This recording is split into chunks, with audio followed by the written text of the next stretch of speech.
सम्मेलन में जाए के बाद हर राज रतन का तबीयत खराब हो गया। बाबा साहब के जब खबर मिलल दौड़ल दौड़ल बाबा जब घरे आइल, माता रमाबाई बाबा साहब की पत्नी माता रमाबाई बाबा साहब को पकड़कर रोने लगी कि साहब राज रतन का तबीयत बहुत खराब है। बाबा साहब अपने बेटा राज रतन के गोदिया में ले लेला, बाबा साहब की अखिया से झरझर झरझर आंसू गिरल। उस समय दवा का पैसा भी नहीं था।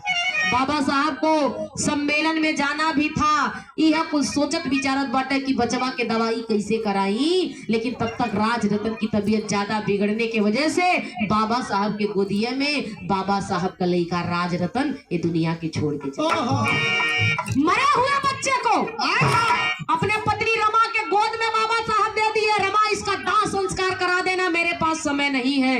और गोल में सम्मेलन में गईले का तैयारी कईले। दौड़ल दौड़ल जब एयरपोर्ट पे गईले, वो समय जवाहर नेहरू का षड्यंत्र देखा। 2 बजे का फ्लाइट के रहे बजे उड़ी गए। 2 बजे का फ्लाइट हवाई जहाज के रहे बजे उड़ी गए कि अम्बेडकर वो सम्मेलन में पहुंच न पावे।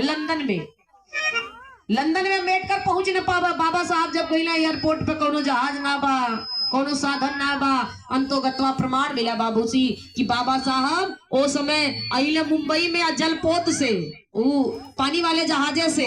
बाबा साहब जब जहाज में बैठल कि मुझे लंदन जाना है, तो ओहू लोग कई लाख रुपया में जवन जहाजिया चलावत रहे, जेकर नाम मिजोरम बतावल गई, ओके खरीद ले रहे कि भाई दबे यदि अम्बेडकर जल मार्ग से आने की जो कोशिश करेगा तो पनिये में ओके मार दिया। मिजोरम जब बाबा साहब के जहाज में बैठा के समुद्र के रास्ते जब लंदन गईले का तैयारी कैले, ए बाबू देखा बाबा साहब जे वही समुद्रवा के बीचों बीच में पहुंचल, ए बाबू पिस्टल ले आइल मिजोरम बाबा साहब के कनपटिया पर सटा दे। बाबा साहब हंसने लगे, समझ गए षड्यंत्र कि गांधी और जवाहर के षड्यंत्र बा। मिजोरम कहा कि आपको मारने के लिए मुझे इतना इतना पैसा मिला है। हंसने लगे बाबा साहब, मारना चाहता है तो मुझे मार सकता है, लेकिन मैं उस सम्मेलन में क्यों जा रहा हूँ जानना चाहते हो? मैं अपने लिए नहीं जा रहा हूँ, अपने करोड़ों दलितों भाइयों के लिए जा रहा हूँ, जिसमें तुम भी आते हो। मैं तुम्हारे अधिकार के लिए वहां जा रहा हूँ। मिजोरम के जब सारा बतिया समझ में आई, बाबा साहब के गोड़वा पर गिर के लगल रोवे। बाबा साहब के गोड़वा पर गिर के रोवे लगल। और बाबा साहब को जब लंदन पहुंचा दिया तो कहला मर जाऊंगा कोई गम नहीं, लेकिन साहब मैं आपको पहुंचा के रहूंगा। अब बाबा साहब जब लंदन में गईले, मिजोरम वापस आके है पिस्टनवा उठा के अपने कपड़ा पे सटा के गोली मार ले, क्योंकि मिजोरम जानता था यहाँ से बच जाऊंगा, लेकिन वहां से मैं बचूंगा नहीं, मौत तय है। उनके हाथे पड़ले से नहीं कबा अपने यहाँ पे अपने शरीर का हम नाश कैली, त्याग दे अपन शरीर। बाबू पिस्टल लगा के मिजोरम मर गए, आत्महत्या कर लिया। यार बाबा साहब जब सम्मेलन में पहुंचल बाटे, वहां से पहले से लोग बैठल बाटे, बैठक शुरू बा, बहुत शुरू बा। इतने में वो अंग्रेजी गवर्नर पूछ लिया कि दलितों का नेता अम्बेडकर कहाँ है?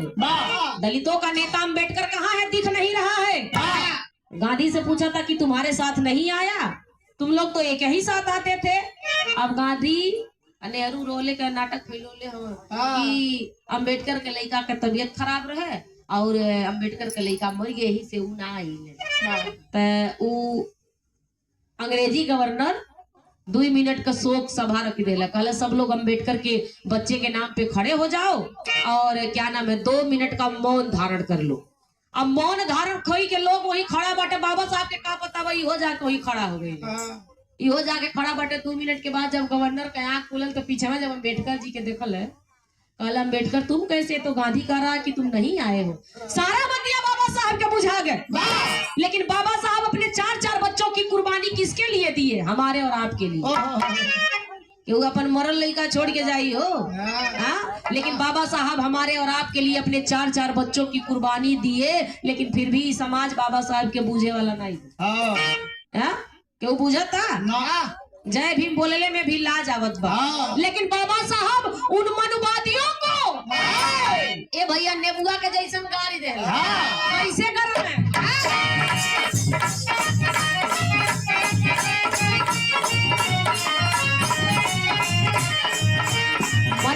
बाजी उन्मादी के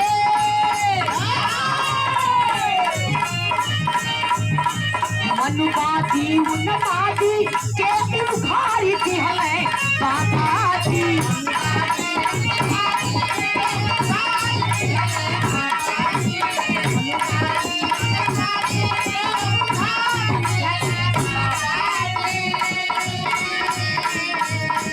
मनुबाजी उन्मादी के उखाड़ी दिहले बाबा जी। नेबुआ के नियन भाई के कारी दिहले बाबा जी। नेबुआ के नियन भाई के कारी दिहले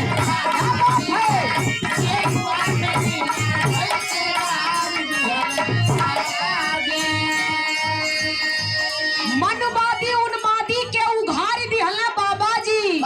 नेबुआ के नियन धई के गारी दिहले बाबा जी।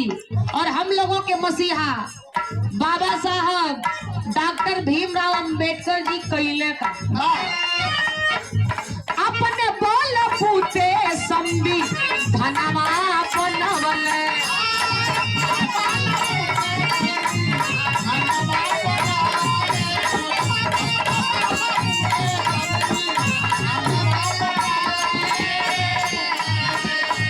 एक घाटे शेर बकरी एक घाटे शेर बकरी पनिया पियावल। एक घाटे शेर बकरी पनिया पियावल।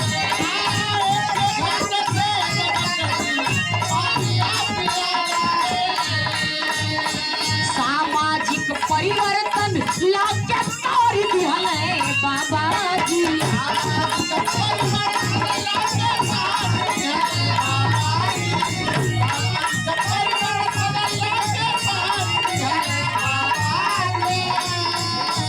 सामाजिक परिवर्तन लाके तोड़ दिहले बाबा जी। नेबुआ के नियन धई के कारी दिहले बाबा जी।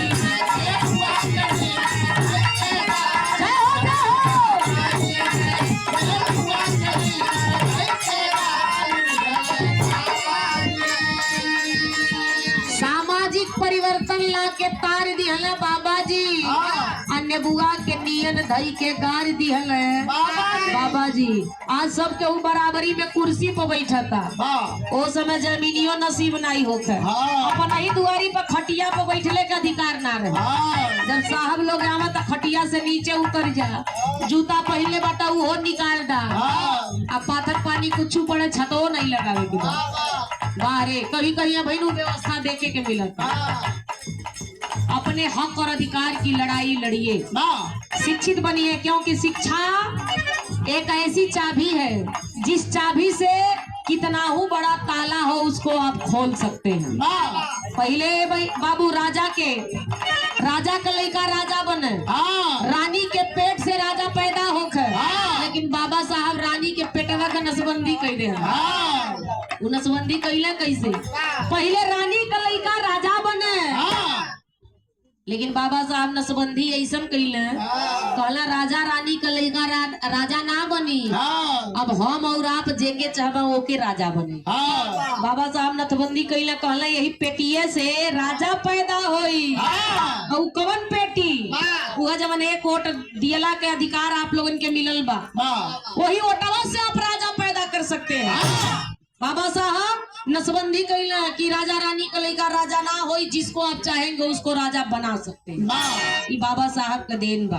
लेकिन हमार समाज बहन वही में अझुराई बा, कांवर ढोले में।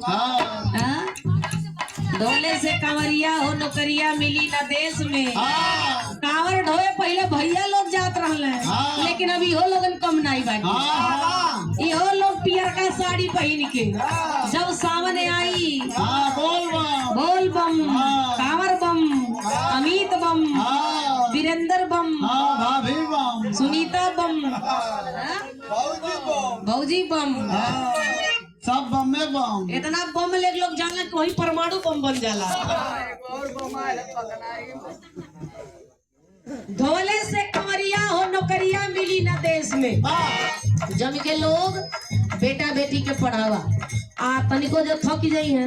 हमारे समाज में देखा बहुत बहुत बुराई बा भैया, हाँ, अच्छाई भी बा बुराई भी बा। हाँ, दिन भर तो मान ला 500 का नौकरी करत हव, हाँ, 250 का नौकरी करत हव, हाँ। मतलब नहीं बा घरे तरकारी जाई चाहे नहीं जाई। हाँ। लेकिन आपका नजर किधर है? हाँ, सरकारी शराब की दुकान इधर है, आइए एक पैक ले लीजिए। हाँ,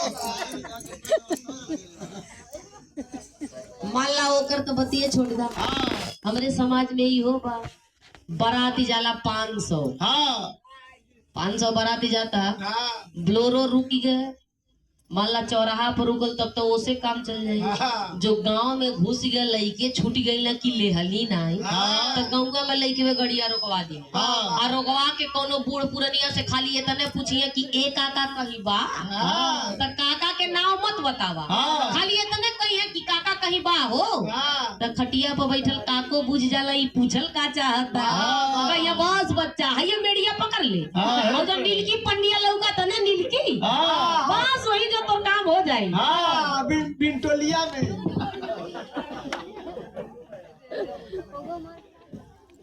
देखा दरुओ पियले में फायदा है हाँ, मामा। हाँ, 4 तरह का पिवैया और 4 तरह का दारू। हाँ, पहला पैक लगी हाँ, तो कितना जनी बन जाले उल्लू। हाँ। उ